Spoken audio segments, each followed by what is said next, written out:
Hi, my name is Maddie, and I chose to do obesity for my depiction of American culture. I chose this after looking it up, and there were so many cool things that I learned about obesity. So I got all this information off of an article called Obesity in America, a Market Failure. So one of the first things I learned, it is very prevalent in American culture, and the article called it a looming public health concern. This is basically because the US has the highest percentage of population is obese.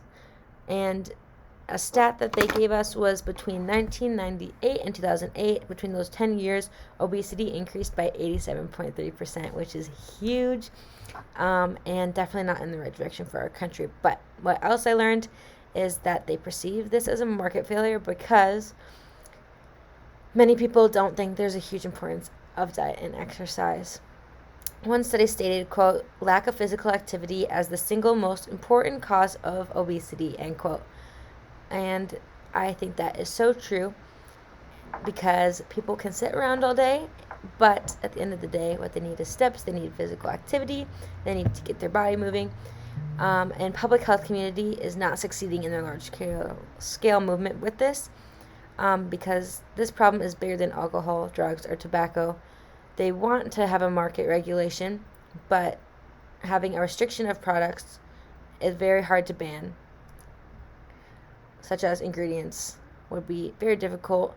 So the most they can do right now is give knowledge and information for an intervention. So if you want to seriously discuss solutions, start talking to and targeting children. They have more time to think about it, more time to learn, as in older generations already are set in their ways. So the next part is the communication and common practice and ritual, all those things. So the common practice that I found is everyday life. As an American, people eat unhealthily. And this is super common and super known. The United States is very diverse in the fact that it can be on both ends of health. Americans can be vegans, vegetarians, dairy-free, gluten-free, on any diet for their own specific reasons, but they can also be on the opposite side of the spectrum and eat super unhealthily, not care, and not have a well-rounded diet. So, one of the main reasons for this is fast food restaurants and drive-thrus. Some can be super unhealthy, and it has just been part of the regular diets. So American culture finds this totally normal, never eating at home, settling for processed food, and with how busy the daily American is, we settle for convenience over reality. And this cannot be a huge thing if it's not very often, but if it is often, it's definitely not good for you, and you probably should start looking at better options, grocery shopping, etc. So this practice didn't used to be normal. Way back when women didn't work, it was very common that they would be in the kitchen, and they were left to prepare meals and watch over things, and everything would be very, very good. So back then there wasn't a surplus, and it was very uncommon for people to overeat to be obese unless you were very rich. So once women began working day jobs, it became normal that they wouldn't be making home-cooked meals every day, and people became getting and buying other options for convenience, and then social standards changed. Okay, so lastly, this has been both beneficial and detrimental for America. So first, I want to mention it's beneficial. So for the convenience of having a busy lifestyle,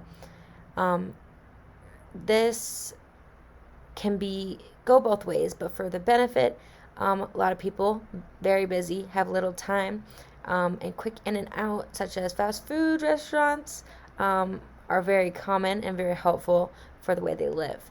Now, this isn't always bad. You can have good options. You can do other things. But if you end up going there too often, getting things that aren't good for you, that's when it can be detrimental for health. So another reason is the health and wellness of Americans and being able to feed their constant bad food habits. It's just for the convenience. It's easy to go in, get whatever you want, get out, get as much as you want. And then one major thing that I found in the article I found was, quote, for obesity, the message has to be make good choices, do this in moderation, set boundaries, which is much more difficult to effectively convey, end quote. So this perfectly puts it into one sentence. It's all about balance and moderation. It can be good once in a while. It can be okay once in a while. But if you're eating this on the daily, it's definitely not going to be good for you in the long run.